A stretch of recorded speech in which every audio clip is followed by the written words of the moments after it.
Bert! Sir. Come on. So, ito Bert pala, yung nakikita mo, in-arrange natin. Yan. So, ito yung mga MIG gun torch natin assembly. So, sa pang MIG or pang FCOW, GMAW. Malakasan ba yun? Okay? So, yung machine natin or yung mga torches natin, may kanya-kanyang gun yan siya. May kanya-kanyang model, design. Okay?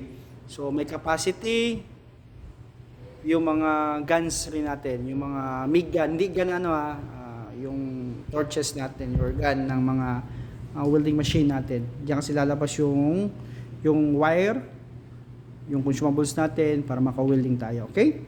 So, meron tayong dalawang klaseng torch dito. So, meron tayong Panasonic type. Yan. Panasonic type. Tingnan mo, nagkakaparehas din sila bay. Tatlo yan. Tatlo. But, iba-ibang model. Okay? Ito siya, pang 200 lang. Pang 200 lang to bay. Mga 8 amperes. Yan. Maliit. Yan o. Pang 200 amperes. Meron rin tayo pang 300. Okay? Yan. Itabi mo nga sa 500. Malaki bay. Pamalaki yan. Sige, hawakan mo. Hawakan mo bay. Hawakan mo bay. Yan o. Magkaiba sila bay. Parehas lang yung tsura pero yung size. Okay? Ito yung sa 300 Panasonic type. Ito yung sa 500 Panasonic type. Ito yung sa 200 Panasonic type. So, kung maliit yung machine mo, kargahan mo ng maliit na torch.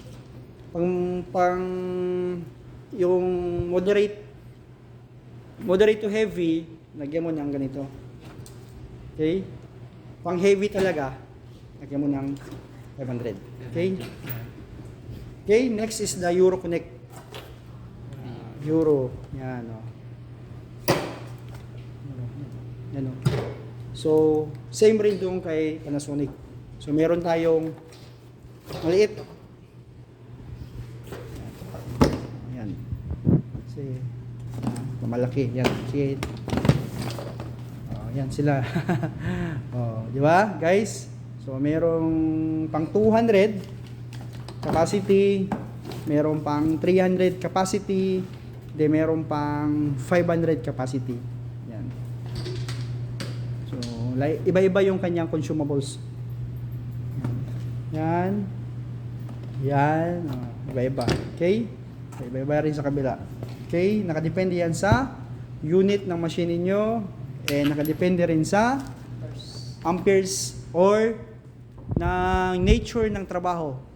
Kasi kung maliit yung torch mo, tapos lalagyan mo ng malaki, sobrang naman, rated na.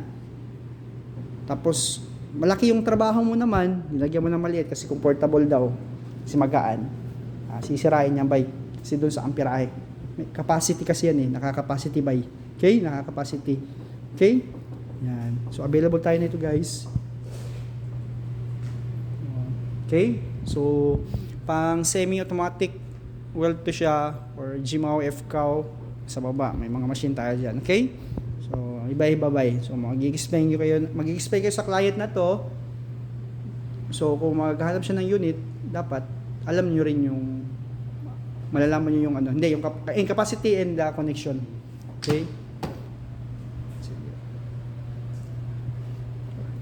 Ano sa Goldtown bay? Goldtown. Okay. Sige, birada. Thank you.